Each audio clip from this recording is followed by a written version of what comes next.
नमस्कार और सत श्री अकाल। आपका मेरे चैनल में स्वागत है। आज बात करते हैं शिवलिंग के बारे में। मार्केट में कई तरह के शिवलिंग मिलते हैं, जैसे सीमेंट का, प्लास्टिक का, चीनी मिट्टी का। लेकिन आप प्राण प्रतिष्ठा तो प्लास्टिक के शिवलिंग में नहीं कर सकते, क्योंकि प्राण प्रतिष्ठा तो वही होती है जिसका ऑरा मजबूत होता है। आज मैं बताने वाला हूँ शिवलिंग के बारे में, जिसके बारे में शिव पुराण और ग्रंथों में लिखा हुआ है। पहले में आता है पार्थ शिवलिंग, दूसरे में आता है स्फटिक शिवलिंग और तीसरे में आता है नर्मदेश्वर शिवलिंग। पार्थ शिवलिंग और यह प्रथम नंबर पर ही आता है और यह बहुत ही शक्तिशाली शिवलिंग होता है। पार्थ मीन्स पारा, और पारे को इंग्लिश में कहते हैं मरकरी, और मरकरी लिक्विड फॉर्म में होता है और ये पानी से 13 गुना भारी होता है और इसे प्राकृतिक रूप से बांधा जाता है, जैसे अदरक का रस, नींबू का रस, कच्ची हल्दी का रस, काली मिर्च, काला नमक, पारा, चांदी के भस्म और पानी। क्योंकि शुद्ध मरकरी कभी सॉलिड ही नहीं हो सकता। मरकरी में अगर सोना गिर जाए तो मरकरी लाखों के सोने को अपने जैसा बना देता है और चांदी को भी ख़त्म कर देता है। और मरकरी का सबसे बड़ा दुश्मन एल्यूमिनियम है। अगर थोड़ा सा भी पारा एल्यूमिनियम से लग गया तो पूरा का पूरा एल्यूमिनियम ख़त्म हो जाएगा। इसी वजह से इसको विमान में ले जाना पूरी तरह से वर्जित है, मतलब बैन है।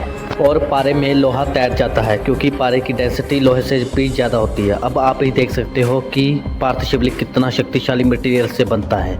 दूसरे नंबर में आता है स्फटिक शिवलिंग, जिसे खुशियों का दाता भी कहते हैं। इसे खुशियों का दाता क्यों कहते हैं, ये मैं आपको आगे बताता हूँ।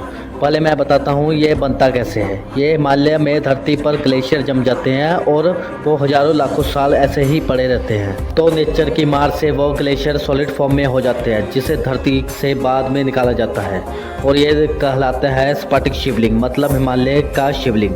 और साइंस में इसका नाम सिलिकॉन डाइऑक्साइड है और इसे क्वार्ट्ज भी कहते हैं। इसकी पहचान क्या है? यह शीशे की तरह दिखता है, लेकिन यह शीशा नहीं, पत्थर है। इसकी पहली पहचान, आप इसी के शेप का शीशा ले लें और दोनों का वजन करें, आपको दोनों में फ़र्क नजर आएगा, क्योंकि पत्थर भारी होता है। और दूसरी पहचान इसकी यह है, आप स्फटिक और शीशे को दोनों को अपने हाथों में रख लें। थोड़ी देर बाद आप देखेंगे कि शीशा गर्म हो जाएगा और स्फटिक ठंडा रहेगा, क्योंकि स्फटिक नेचुरली ठंडा है। और तीसरी पहचान इसकी यह है कि अगर आप स्फटिक शिवलिंग को उठाएंगे तो इसमें आपको नेचुरली रेशे दिखाई देंगे, जो कि अननेचुरली नहीं बन सकते। चौथी पहचान इसकी ये है, अगर आप दो स्फटिक को अंधेरे में लेके जाएंगे और आपस में टकराएंगे तो वो चिंगारी छोड़ेगा और वाइब्रेट होगा, जो कि शीशा नहीं कर सकता। अगर आपको बड़े साइज में बिना रेशो वाला स्फटिक मिल गया और टेस्टिंग में भी वो स्फटिक ही निकला, तो वो 50 लाख से भी महंगा बिकेगा, क्योंकि ऐसे स्फटिक बहुत ही रेयर होते हैं। स्फटिक को क्वार्ट्ज भी कहते हैं। आपने देखा होगा कई घड़ियों में क्वार्ट्ज लिखा होता है, क्योंकि इसका छोटा सा पत्थर घड़ी में पड़ता है। जब इसमें करंट पास होता है तो ये वाइब्रेट करता है और सुई को टिक टिक करके चलाता है। और दुनिया में जितनी भी घड़ी है वो घड़ी इसके बगैर नहीं चल सकती, क्योंकि इसकी वाइब्रेशन 786,000 पल्स मिनट सेकंड है। तभी तो इसके दीवाने थे निकोला टेस्ला, जो कि बहुत बड़े साइंटिस्ट थे और अक्सर वो इस क्रिस्टल का यूज़ अपने एक्सपेरिमेंट में करते थे। और वो भी मानते थे कि ये क्रिस्टल आपकी बात यानी मंत्रों को अपने में स्टोर करता है और बाद में इसे चारों तरफ वाइब्रेट करता है। और ये पीनट ग्लैंड को भी मजबूत करता है। आप सोच रहे होंगे कि पीनट ग्लैंड है क्या? मैंने आपको पहले ही बताया था कि स्फटिक शिवलिंग खुशियों का दाता है। ये मैंने वैसे ही नहीं बोला था। कहते हैं जहाँ पर हम तिलक लगाते हैं उसके सीधे सेंटर में एक ग्लैंड है, उसका नाम है पीनट ग्लैंड, और योगी इसे ज्ञान का चक्षु कहते हैं। जब उस ग्लैंड में से रस निकलता है तो हमें खुशी की अनुभूति यानी मोक्ष की अनुभूति होती है। और ये शिवलिंग आपकी पॉजिटिविटी को स्टोर करके पीनट ग्लैंड में वाइब्रेशन करता है। इसी वजह से हमें खुशी की अनुभूति होती है और इसे खुशियों का दाता कहते हैं। लेकिन याद रखना, कभी भी इसके सामने नेगेटिविटी थॉट लेकर मत जाना, क्योंकि भगवान आपकी सुने ना सुने, लेकिन ये क्रिस्टल आपकी सुन लेगा। अब बात करते हैं नर्मदेश्वर शिवलिंग की। नर्मदेश्वर शिवलिंग नर्मदा नदी में मिलती है। नर्मदा नदी का हर कंकड़ है शंकर।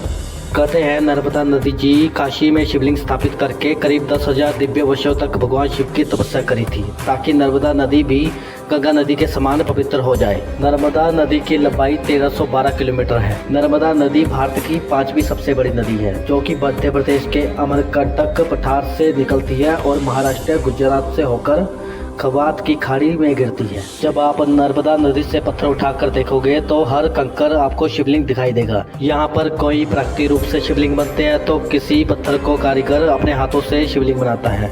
यहाँ पर शिवलिंग स्वयं प्रकट होते हैं, तभी नर्मदा नदी शिवलिंग को स्वयंभू शिवलिंग भी कहा जाता है। और सबसे बड़ी बात, इस शिवलिंग की प्राण प्रतिष्ठा भी नहीं होती, क्योंकि नर्मदा नदी का हर कंकर है शंकर। और भारत के ज्यादातर मंदिरों में नर्मदेश्वर शिवलिंग का वास होता है। एक और शिवलिंग जिसकी पूजा स्वयं श्री राम ने और महर्षि मार्कंडेय जी ने की थी। आप सोच रहे होंगे कि मैंने 3 शिवलिंग का वर्णन किया है, ये चौथा शिवलिंग कहाँ से आया?